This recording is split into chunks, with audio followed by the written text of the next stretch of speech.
Hey folks, it's Lindsey Huddleston with Sports Psychology Solutions back in the building. Wrapping up the first SPS game of the week for this season. It was UPrep hosting River Rouge, number 2 ranked River Rouge as of the new report in the news. I'm sitting here with the coach, winning coach LaMonta Stone. How you doing, man? I'm doing great. Good. It's always good to see you. Always good. And also we're joined with Donnae Wynn, who's here keeping an eye on everything and whatnot, making the picture look good. Right. Coach, you came in and we talked before the game, and your expectation was, and it was met, a hard-fought game by UPrep. Yes. You know, I watched them on film. I watched 3 games of them, and they play hard. They only have 8 guys, so you could kind of wear on them. But you know, they play hard, they play tough, and they fight. You know, to the score, to the clock says 0-0. What's the danger of a team that plays like that? If you don't match their energy, if you don't match their toughness, regardless of the score. You know, I kept telling our guys, I took a couple timeouts. We were up 20, but it didn't matter because those guys aren't going to quit. So if they make 2 or 3 threes, and now you got to run. You turn a 20-point game into a 10-point game, and now you're in a dogfight. Yeah, because at one point it was more than 20, and once you get down to 20, it can be anybody's game. And there's enough run with an exciting home crowd. Down there, you kept copious notes. You were watching everything. What was your take on the game? My take on the game was that it was exactly what he said. Literally, both teams fought hard, but like I said, River Rouge just fought harder. When you see a team that will play, and a lot of coaches coach their team and their players like, hey, we're not going to stop, we're not going to give up until that clock says 0, right, until it's the game.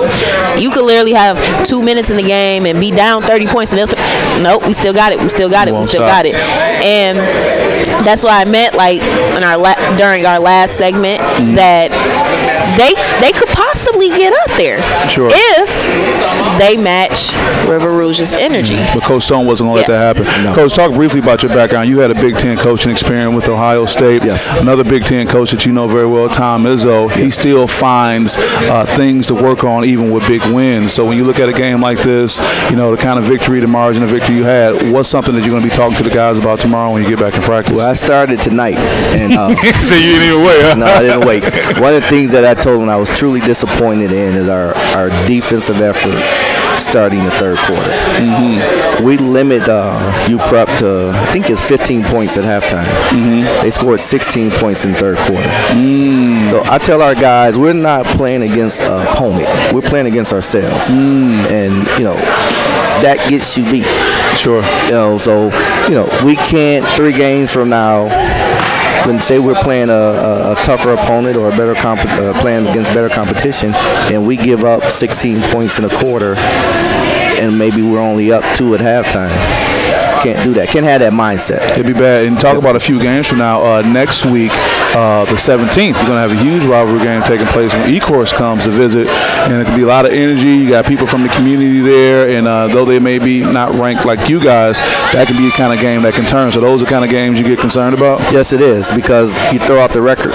You know, E-Course doesn't care we're the number 2 team in the state. Matter of fact, they would rather us be the number 2 team in the state, because if they beat us, they can say, hey, we beat the number 2 team in the state. So, no, you throw out all the records, and, you know, we're going to play even harder that game than we did tonight. Wow, that's going to be something to see. At our place, and you bring E-Course in. So that kind of brings intensity. I won't have to yell and scream and throw my clipboard down during that game. Almost broke a clipboard. Donnae, before I go back to you, talk about that ranking, a number 2 ranking. As a coach early in the season, is that what you want? Is it always good, or does it make you concerned, or is it more so the ranking at the end of the season than right now?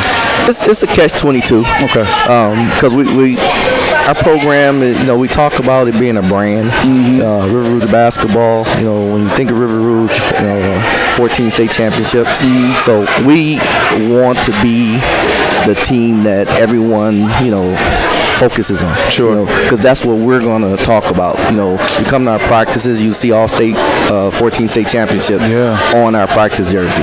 So we don't run from that. We don't hide. Actually, we would rather be the number 1 team and have everyone coming at us. I get it. Donnae?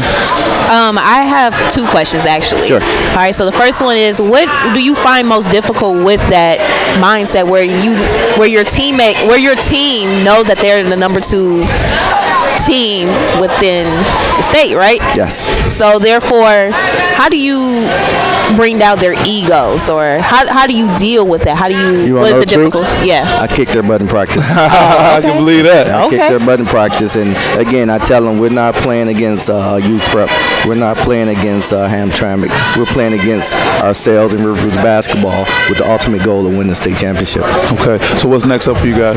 Well, we'll watch a lot of film tomorrow. You know, it'll be a light practice and start getting ready for Hamtramck. Hamtramck is a solid program. Took De La Salle at De La Salle in overtime before they finally lost that game. Really? So, you know, when you see that, that kind of, you know, let you know. That says a lot. You're going to be in a ball game, particularly at Hamtramck. One more question for you, and Donna, if you have one too. How do you feel at this part of the season when you know that the end goal is to be at the Breslin, but what's your feeling like? How do you kind of manage this early part of the season right now? Well, I keep telling our guys we got to get better. We got to get better, and we got to get better. And, you know, I worked for some brilliant coaches, and Louis Orr, who's a 12-13 NBA veteran, he always said that the game of basketball, the season of basketball, whether it's high school, NBA, it's a marathon. It's not a sprint. So you coach that. You know, we probably don't have nearly our defense. We got a lot of offense in, but nearly our defensive things that we're going to do later in the year, they're not in yet. So we'll gradually put some more defensive things that we're going to do in, you know, each week. And I think that brings some freshness to the guys. Because it's something new. It's something new. Yep. And most of that stuff is our pressure. Okay. So most young guys won't play like that anyway. So I kind of hold back. And there's some things offensively that we'll do later on in the year that we're not doing now, just to keep, you know, things new and keep things fresh. And I literally kick their butt in practice. I tell them, for us, I want practice to be harder than our games. It's funny. I went up to Michigan, the Michigan State game in East Lansing this weekend, and I went upstairs after the game, and I hadn't talked to Coach Izzo since we played FC Lincoln. He was at our game, and he looked at me like, "Wow, your guys play hard. If I could get my guys to play as hard as your guys, we'd be okay." And I think his guys play hard. Wow, but so that was the ultimate. And he doesn't throw compliments out like that unnecessarily. No. Wow, that's good to know. Donna, you have anything for Coach Stone? Yeah. So piggybacking off of that, how do you actually take? Let me breathe. You're fine. Basically, when you talk to your colleagues or your friends or who are actually on that type of level, and they try to give you tips and they watch your team, do you take any of those tips, or how do you receive that actually? I probably go to.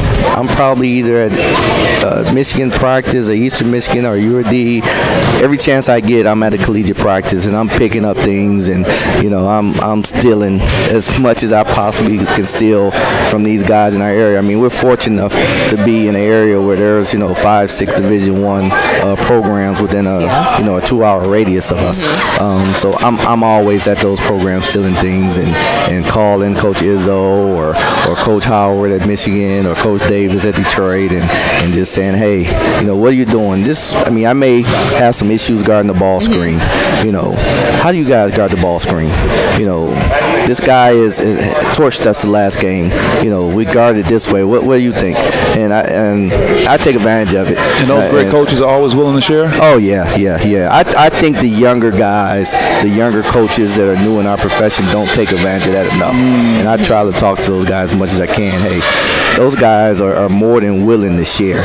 You know, I was that young guy at one time when, you know, I mean, I was all over the place, and I'm still young. Yeah, you are young. You are young. We're sitting here with Coach LaMonta Stone, a great victory over UPrep here, and we're going to be seeing some more of them really soon with the SPS game of the week coming up. So for my co-host, Donna Wynn, and Coach Stone, his victory tonight. We'll see you guys soon, but keep an eye out on January 17th. Big rivalry game at River Rouge. E-Course is coming in, but River Rouge is going to represent. Again, Coach, congratulations. Thank you. We'll see you soon, okay? Thanks. Thank you. Right. Nice meeting you. Thank you.